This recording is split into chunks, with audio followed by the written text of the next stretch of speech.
Cervical cancer is the second leading cause of cancer deaths among women in India.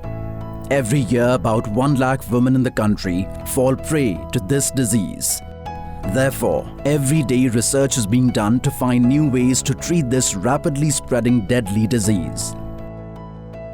As part of this, researchers from the National Institute of Immunology, an autonomous body under the Department of Biotechnology, Govt of India, and doctors from the Adayar Cancer Institute in Chennai have been working on this for the last 2 decades. NII scientist Dr. Anil Suri discovered the country's first tumour antigen, SPAG9, in the year 1998.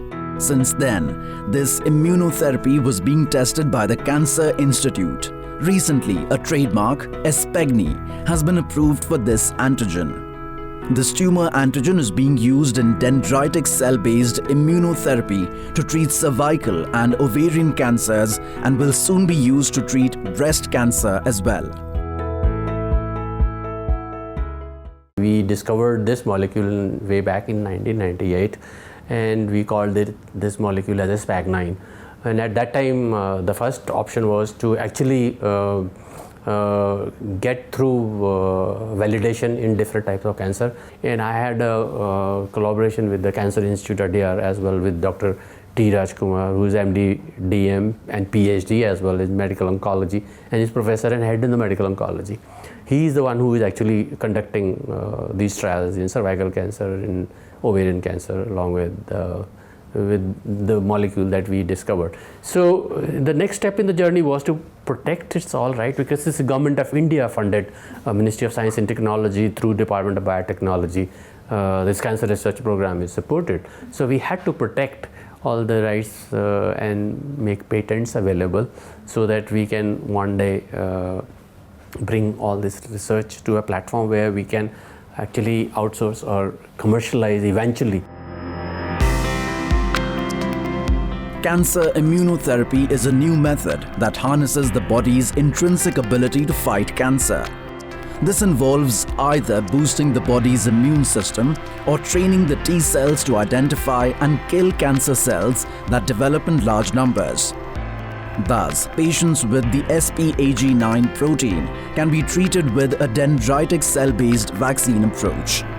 In DC-based vaccine, monocytes are collected from a patient's blood and modified into what are known as dendritic cells.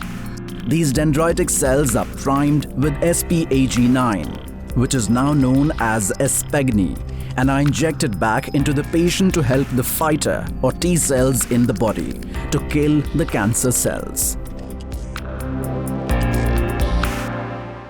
Dendritic cells are the most potent cells to present any protein to the other immune cells for education. This is a very simple procedure. This whole thing takes 10 days to make 10 doses of vaccine, and then they keep it, and in over a period of 9 months, 6 to 9 months, they finish the doses, and then the patient comes with a follow-up. There is a ray of hope now, and we have availability of very shortly we will have availability of 4th arm of cancer immunotherapy, which is Make in India effort initiative, which would be very easy and with no side effects whatsoever, will be available to almost all the patients who are suffering from cervical or ovarian cancer.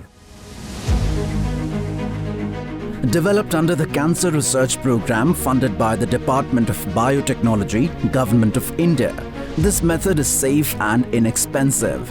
It can promote anti-tumor immune responses and prolong the life of cancer patients. The Department of Science and Technology, Govt of India, has given financial assistance to promote testing of this approach. Now, the second phase clinical trial of this vaccine will be started in the treatment of breast cancer. The research and the trademark for the indigenous solution can be a morale booster for this new approach.